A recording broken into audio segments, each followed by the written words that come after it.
பார்க்க போனால் அகண்டா 2 படத்தோடைய ஸ்டார்டிங்கில் சைனீஸ் ஆர்மி ஜெனரலோடைய பையன் இந்தியன் ஆர்மியினால் கொல்லப்படுறாரு. அதனால் இந்தியாவை பழி வாங்கணும்னு நினைக்கிறாரு அந்த சைனீஸ் ஜெனரல். அதனால் இந்தியாவில் இருக்கிற தெய்வ பக்தி அழியணும்னு நினைக்கிறாரு. கும்பமேளாவில் வைரஸை பரப்புறாரு. அதனால் மக்கள்லாம் பாதிப்படைகிறாங்க. இந்த வைரஸ்க்கு மருந்து கண்டுபிடிச்சாங்களா இல்லையா, அகண்டா பாலையா இந்த பிரச்சனையை முறியடிச்சாரா இல்லையா அப்படின்னு தான் படத்தோடைய மீதி கதை. ஃபர்ஸ்ட் பார்ட் மாதிரி இந்த பாட்லேயும் டூயல் ரோல் தான் பாலையாவுக்கு. பாலையாவோட யூஷுவல் மூவியில் மார்வல் டிசிக்கே டஃப் கொடுக்குற அளவுக்கு ஃபைட் சீன் இருக்கும். இந்த படத்துலையும் பல குபீர் சிரிப்பு மூமெண்ட் இருக்குது. டிஆர்டிஓ சயின்டிஸ்ட்டுக்கு ப்ரொஃபஸராக வராங்க. ஃபர்ஸ்ட்டு பாலையாவுக்கு பொண்ணு மாதிரி காட்டுறாங்க. அப்புறம் இன்னொரு கேரக்டர் பொண்ணுன்னு சொல்கிறாங்க.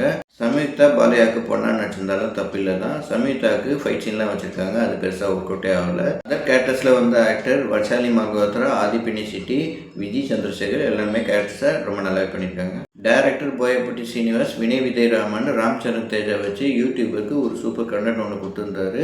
அதுக்கப்புறம் அகண்டா வெற்றியை தொடர்ந்து இந்த படத்தை எடுத்திருக்காரு. அகண்டா 1 சீக்குவல் தான் இந்த அகண்டா 2. எந்த ஒரு விதத்துலையும் எந்த ஒரு சீன்லையும் சுவாரஸ்யமே இல்லாமல் பிலோ ஆவரேஜாக முடியுது. படத்தோடைய பாசிட்டிவ் நெகட்டிவ் ரெண்டுமே பார்த்துலாம். பாலையாவோட ஃபைட் சீன் தான் சொல்லணும். ஹெலிகாப்டர் விங்கு தனியாக கண்டு வந்துட்டு அதை சுலேதத்தை வச்சு பறக்க வைக்கிறாரு. அந்த சீன் ஆகட்டும். பாலையா சுலேதத்தை கழுத்தை சுற்றி விடுறாரு. அதனால ஃபைட்டர்ஸ்லாம் அடிபட்டு மேலே கீழே பறக்குறாங்க. அந்த சீன் ஆகட்டும். பாலையா கிளைமேக்ஸ் போர்ஷனில் சைனீஸ் ஆர்மி கிட்ட 1 மேன் ஆர்மியை ஃபைட் பண்ணி அடிச்சு தும்சம் பண்ணுறாரு. இது மாதிரி குபீர் சிரிப்பு மூமெண்ட் நிறையவே இருக்குது. அகண்டா பாலையாவோட பிரதரா இன்னொரு பாலையா வர்றாரு. அவருக்கு இன்ட்ரடக்ஷன் கொடுத்து ஃபைட் சீன்லாம் வச்சுருக்காங்க. தமிழ், தெலுங்கு, கன்னடா, ஹிந்தின்ட்டு நிறைய லாங்குவேஜ் பேசுகிறாரு ஒரு சீனில். அதுக்கப்புறம் அகண்டா பாலையா வந்த பிறகு இவர் கேரக்டரை டம்மி பண்ணிடுறாங்க. 2 பாலையா ஹீரோ தான், ஆனால் வில்லன் வந்துக்கிட்டே இருக்காங்க. சைனீஸ் ஆர்மி ஜெனரல், அதுக்கப்புறம் எக்ஸ் ஜெனரல்னு ஒருத்தர் வர்றாரு. அப்புறம் இந்தியாவில் உள்ள வில்லன்னு அஜித் தாக்குன்னு ஒரு கேரக்டரை காட்டுறாங்க. அதுக்கப்புறம் ஆதிப்பெனி செட்டி துஷ்ட சக்தி சாமியாராக வர்றாரு. அவர் ஒரு வில்லனாக காட்டுறாங்க.